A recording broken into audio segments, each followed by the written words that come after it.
Arabian nights అద్భుత ప్రపంచానికి స్వాగతం. ఈరోజు మనం వినబోయేది మొదటి వృద్ధుడు మరియు ఆడజింక కథ. వ్యాపారిని చంపబోతున్న భయంకరమైన జీనీ ముందు ముగ్గురు వృద్ధులు ప్రత్యక్షమయ్యారు. వారిలో మొదటి వృద్ధుడు తన వెంట ఒక ఆడజింకను తీసుకువచ్చాడు. అతడు జీనీతో ఇలా అన్నాడు: ఓ జీనీ మహాశయ, నేను చెప్పబోయే కథ నీకు ఆశ్చర్యం కలిగిస్తే ఈ వ్యాపారి శిక్షలో కొంత భాగం మన్నించాలి. జీనీ అంగీకరించడంతో వృద్ధుడు తన విచిత్రమైన కథను ప్రారంభించాడు. ఈ ఆడజింక నిజానికి నా భార్య. అతడు చెప్పిన ఆ మాట విన్న వారంతా ఆశ్చర్యపోయారు. మాకు పిల్లలు లేకపోవడంతో ఒక బానిస కుమారుణ్ణి దత్తత తీసుకున్నాను. నా వారసుడిగా పెంచాను.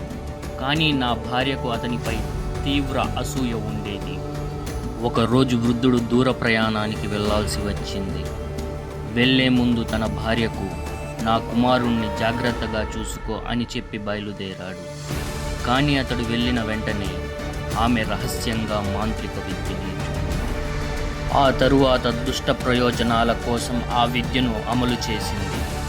దత్తపుత్రుణ్ణి ఒక చిన్న దూడగా, అతని తల్లిని ఒక ఆవుగా మార్చేసింది. ఆ తర్వాత వారిని పాలకుడికి అప్పగించి ఇవి నేను కొనుక్కొచ్చిన జంతువులు అని అబద్ధం చెప్పింది. 1 సంవత్సరం తర్వాత వృద్ధుడు తిరిగి వచ్చాడు. తన బానిస మరియు కుమారుడు గురించి అడిగితే ఆమె చనిపోయింది, మీ కుమారుడు కనిపించకుండా పోయాడు అని భార్య అబద్ధం చెప్పింది. ఆ మాటలు విని వృద్ధుడు తీవ్రంగా బాధపడ్డాడు. ఇలా నెలలు గడిచిపోయాయి. ఆ తరువాత బలి పండుగ వచ్చింది. ఒక లావైన ఆవును బలి ఇవ్వడానికి తీసుకువచ్చారు. అది నిజానికి దత్తపుత్రుడి తల్లి. వృద్ధుడు కత్తి ఎత్తగానే ఆ ఆవు కన్నీళ్లు కారుస్తూ దయనీయంగా మొరిగింది. ఆ దృశ్యం చూసి అతని మనసు కరిగిపోయింది. దీనిని తీసుకువెళ్ళి ఇంకో ఆవుని తీసుకురా అని పాలకుడికి చెప్పాడు.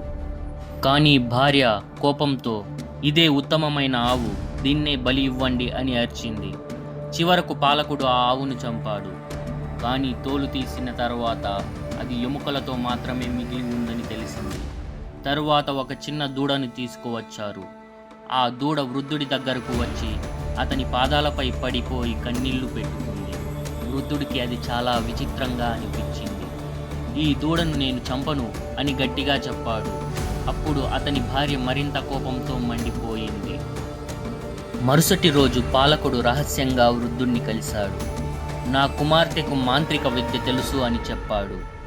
ఆమె నిజం బయట పెట్టింది. ఆ దూడ మీ కుమారుడు, నిన్న బలి అయిన ఆవు అతని తల్లి. ఆ మాటలు విని వృద్ధుడు షాక్ అయ్యాడు. అతడు వెంటనే పాలకుడి కుమార్తెని వేడుకున్నాడు.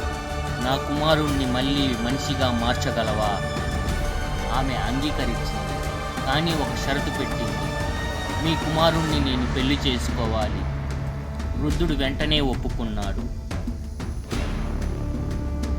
ఆ యువతి ఒక పాత్రలో నీరు తీసుకొని మంత్రాలు చదివింది. ఆ నీటిని దూడపై చల్లగానే అది ఒక్కసారిగా అందమైన యువకుడిగా మారిపోయింది.